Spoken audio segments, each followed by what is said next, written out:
Battle Angel. Alita, welcome to, I was going to say San Diego Comic-Con again. I did last it. time. No. New York Comic-Con 2018. We are in New York. I'm excited about this film, and I am really happy, actually. I think it's really smart, John and I were just talking, that moving it to the Valentine's Day, that February slot, I think is it's really smart, because that's a sleeper date. How influential were the two of you in that decision-making process? Well, also, it's the best time to launch a franchise. We'll get all the IMAX screens, just for presentation. We see that the movie just appeals to all audiences, and that's just like a clearer place to launch a franchise. I think that for us, we were instrumental behind the scenes. We were looking at what the movie has become, which is a story of a romance in there between these two. It's really become much more of a family movie than I think whenever we first envisioned it. And to be out on Valentine's Day, to be out leading into a President's Day weekend, to have no movies coming right behind us, it was the right date to launch a new hero. Not a superhero, a hero, because that's what Alita is. And for us, we just trust in them implicitly. They know what they're doing. So the physicality of this role, Rosa, must have been pretty intense. And also, I want to know about what you kind of studied to get ready for this, because it seems like quite a challenge. It was quite a challenge. It was a process. I went straight into training from being cast. I remember Jim and Robert talking about how they didn't want to get two kicks out of someone and have her be exhausted. So and I agreed. And there was a hill for me to climb there. I was writing a lot at the time, and I like to tell people that I was made out of croissants, because it was true. So I started training a few hours every single day.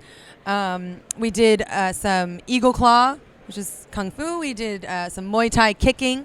Muay Thai is very fierce fighting, so I really liked Muay Thai. We did staff work. We did kickboxing. And it really not only prepared me physically for the role, I really felt strong. It also prepared me mentally. You think about a warrior, you think about their abilities physically, but you're not always thinking about their abilities mentally. And Sure. they're linked, the two. Now, I know that anime films in the past have struggled with an American audience, but what sets this apart a little bit is that it's not so, this can take place anywhere in the world. How does that benefit Battle Angel, Alita, from other anime films that may have come before this?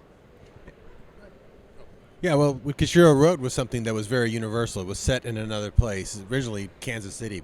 What was nice for me was, and Jim had decided this before I came aboard, is because of how the equator worked and where a space elevator would work best would be closer to the equator. So he had set it in Panama City type place, like a South American country in the future, which gives you all the color of a South American country in a futuristic film, which you've never seen before.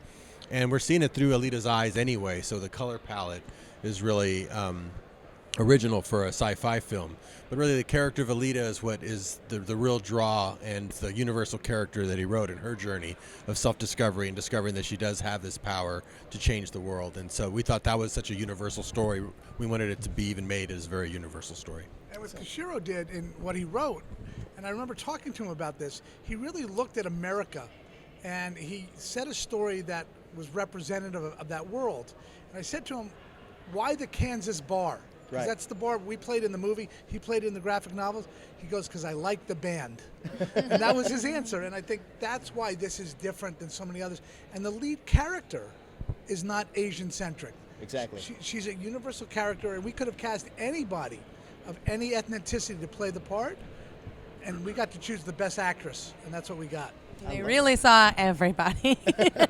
Again, what does Hugo see, or how does he view Alita from where we start? Well, what's interesting is Hugo's obviously a part of this world where, people are there are people that are cyborgs, there are people with just one body part that is robotic, and in Alita's case, everything from the neck down is robotic, and he's kind of been conditioned in this world that he's grown up in to maybe look down on, or not quite it's not looking down on, but he just doesn't understand that lifestyle, and he's very much all human. So what's also interesting is Hugo's journey of meeting Alita and looking past what she is, and finding out who she, and helping her find out who she is, because really that's what it's about. It's like Hugo wants a better life, but then he sees this girl and realizes that he might have it off really bad, but she doesn't even know who she is. So he thinks that it's kind of his duty to help her find that out. Helps him as well. I would go as far as saying that there is a prejudice there. Sure. People that are human, that have no replacement parts, and then people who are totally replaced with parts. And it's sort of a Montague Capulet situation or a white and black situation. It's the other side. And I think that in him being interested in Alita, it changes him in a very drastic way. Now, John, I know that this project has been on your radar for quite a while, and you've been trying to do this for a while. Now that we're finally getting it, I want to ask you, what was it about Robert's eye that was like, yes, he's the perfect choice for this?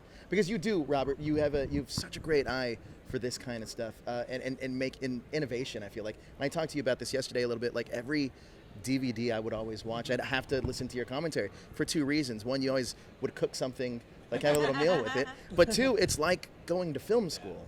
So talk to me about that. So I think one of the things that Jim and I have always been impressed about Robert in his films is each world that he presents on screen is unique and it's comprehensive. But inside of it, Robert has never lost sight of character and their story, whether that's Spy Kids, or whether it's Mariachi, whatever it is. It always comes back to the characters in his films. And also, Robert is someone who we looked at who was not afraid of technology, because we knew that to bring Alita to the screen with the same emotive quality we needed someone who wouldn't feel intimidated by technology. And Robert shot a 3D movie before Jim Cameron did. Now it happened to use Jim Cameron's system, but nonetheless. So Robert was the right person, and he proved it to us when he took Jim's way too long script and he cut it down, and we didn't miss anything. And that told us that he saw what was important, that the themes of this character, the themes of this relationship, the themes of a father having a second chance at daughterhood, those are all the things that are important. Now, that's a great way of putting that, because when I do think of innovative filmmakers, you're definitely at the top of the list with what you do and the vision you bring to it. How did you want to approach Alita to give it a definitive look and feel away from other anime films that may have come before it? Well, that was something that Jim mentioned, and it is also even a critique I even have in my own films. I'm very whimsical in my movies. Sure. Like I could pick up a guitar case and fire a missile, and it's like, do you really need to know how it works? Nah. But that wouldn't fly with Jim. So Jim is more science fact, even in his science fiction. And he builds worlds that are all believable if you think about it. Titanic, Abyss, even Terminator. They're very tangible, real. So then you would believe the space travel. You would believe all the flights of fancy. So this had to be really grounded and real, like a Jim Cameron movie. So I really wanted to make it like a Jim Cameron movie, more than a Robert Rodriguez film. Interesting. And that it had to feel really grounded and real. And that informed how we shot it, which was build mostly sets, not have the CG stick out as CG, so that you've believed her. And that was really crucial, because that's what he does. He says it has to be completely grounded, or you won't believe her for a second. Or anything that I do in fantasy, you don't believe it if it's not grounded. So that was a real cool lesson, and also the way to shoot it in the style, just like I did Sin City and Frank Miller's style. I wanted this to feel like a Jim Cameron movie. I didn't want it to feel like a Robert Rodriguez movie. I didn't want Sin City to feel like a Robert Rodriguez movie. But there is, however, a bar fight scene that is very much a Robert Rodriguez. Well, I don't know, because I told Jim, I said, hey, we got to make this bar fight really cool. So I went and looked up top 10 bar fights online, and 2 of them were his and 2 of them were mine. Dust Till Dawn, Desperado, Terminator 2 Terminator. So I guess that's just what we do. We just got to top ourselves. So half of that is at least Jim's. Yeah. That's amazing. Now for you two, I love sci-fi, I love anime, I love the comic book genre, mainly because they're cautionary tales that we can all learn from. What are you guys hoping the audiences take away from this film? Well, I hope that audiences, young girls, obviously, but also young boys and all people, I hope they take away the theme that really inspired me when I started, when I read the script and when I talked to these guys, which is, here you have a character who considers herself a tiny speck of dust. Sure. She's insignificant. She says, I'm just an insignificant little girl. I don't matter.